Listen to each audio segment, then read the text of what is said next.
So number 1, explain your approach to your TSA project and problem prompts. Be sure to include information about your research and possible solutions.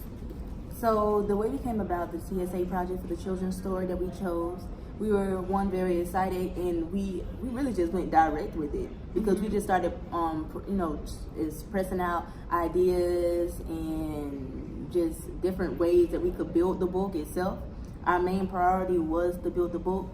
Well, first it was to create the story, develop the characters, then create the book.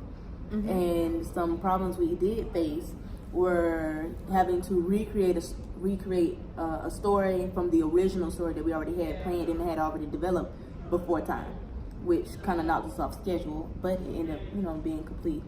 Anywho, now with the research. Okay, with the research, the main things that we researched were auditory and tactile ways of learning.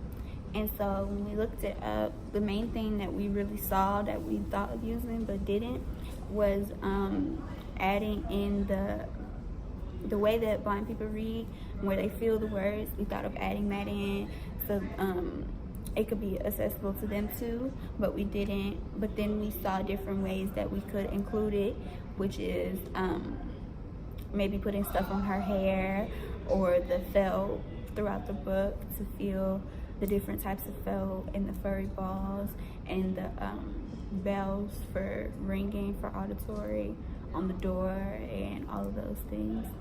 And we also researched how to make a hardcover book, and we found a video on YouTube that was really good, but in the end we ended up putting our own spin on it and creating it with cardboard and hot glue and stuff like that. Especially when it comes to the pages that we had used construction paper and just regular copy paper from the machine that we printed out our stories from. The whole process with that, actually, we had put a PDF format of our book on a Google Doc. Then we had to transfer all that by breaking down the story into different sentences and stuff. And we had to transfer that to Google Slides since it gave us the landscape portrait we wanted for our book. Now, number 2, describe your role in completing each of the required components of the project. Describe the planning and the execution of steps for the project. Okay, so when we first started working together, we automatically had common ideas that we all just put together and put towards the execution of the book. One thing that Zamira said when I first came to her was that she wanted to make it with African American people, and that was something that we both felt strongly towards. So that's something that was a big priority in our book. And so when the book was actually made and we started printing out the pages, we put it on construction paper for borders. We worked on the whole form of the book with cardboard and hot glue, and we even thought of sewing the pages together so they'd flow more like a book, and but we didn't. But we thought of it, and we thought of laminating it and all of these things. But once we got down to the construction, everything was put in and pasted. Zamira started working on the drawings because she's really good at it, and while she was finishing those and putting them into the book, I began working on different little pieces that go onto the portfolio on the flash drive. Right, and also during this process and building the book, I felt like our roles, myself, I felt like I was more so of execution, tasking, listing down what are the things that we needed in order to complete this project.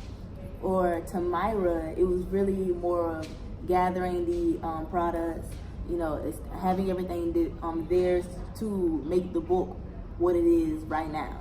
And that really helped a lot into buying the materials and everything that we needed for the book and to establish what our book looks like and how it feels.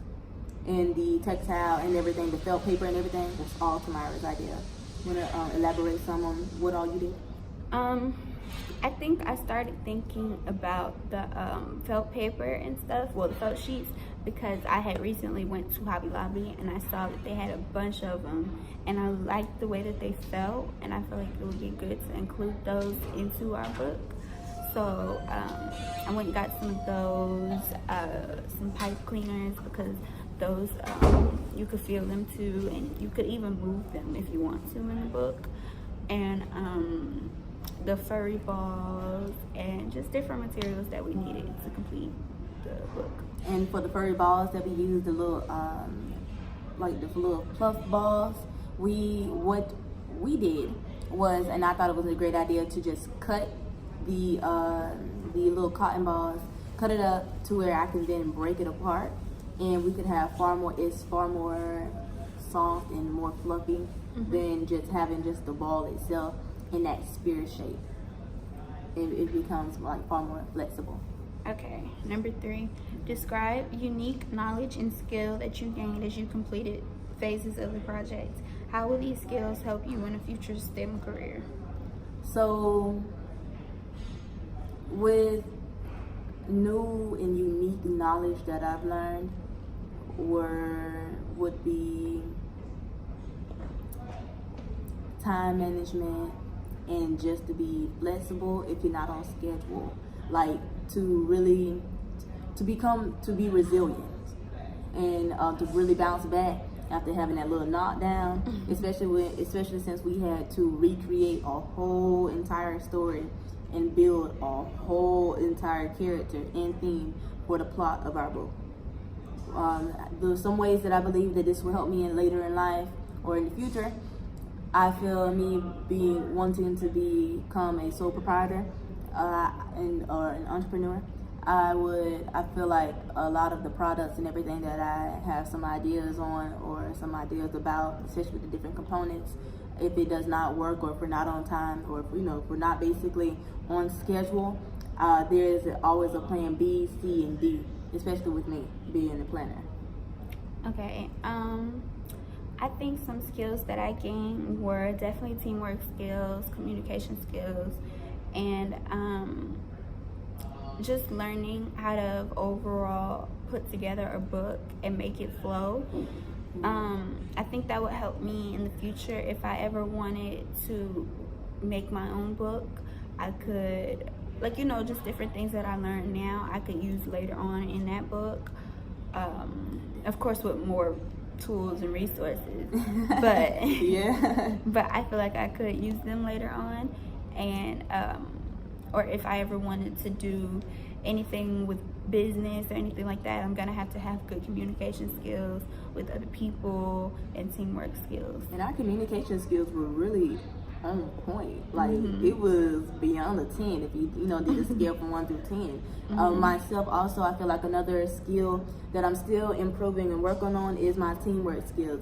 Not physically, because physically I'm already established that, but mentally, and when it comes to dealing with hands-on projects such as the book that we had to create, which we created all by hand.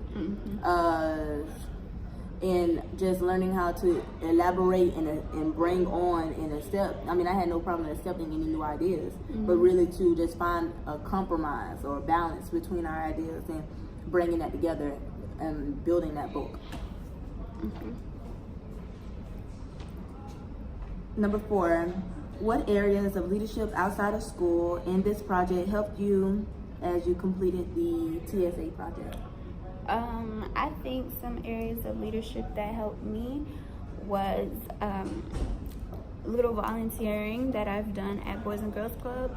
Working with the younger children helps me understand more what they would want in a book, or things that they like in the books that they were reading, especially with the touching and things, different things that they would like to touch, and something that would, be able to teach them a lesson in a way that wasn't boring. Yeah, like something that would keep them interested, but then again teach them a lesson. I think that's what helped me the most.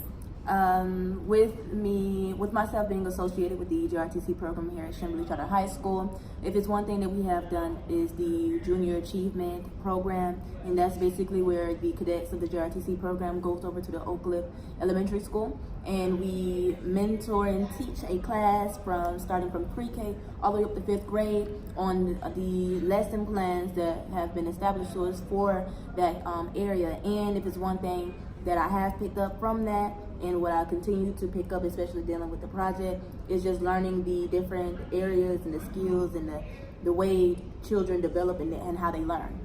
And some kids, they learn just by seeing, others hearing, and some feeling, which is why the tactile comes in to play. Number 5, if you had to do this project over, what would you do differently? If I had to do this project over, I would definitely probably communicate more with my mom, and the time as well, and just making ideas earlier. I mean, we've already had like ideas and stuff, but it was really, I feel like what really kind of pushed us back was the comeback of having to recreate a whole entire story. Mm-hmm. And just time management, and I guess the development of the book. I think what I would do differently is also the development of the book, or the overall construction of it. I think if we redid this assignment, I would want it to be more professional. Maybe if we actually had laminated the pages or sewn them together, it would have been more neat, not with all the hot glue and stuff everywhere. Or maybe if we would have figured out a way to make the hardcover without so much hot glue, it wouldn't have been as messy, and it could have looked like a real book, like on a shelf at a library or something. Yeah. I think no input. That's it. Okay.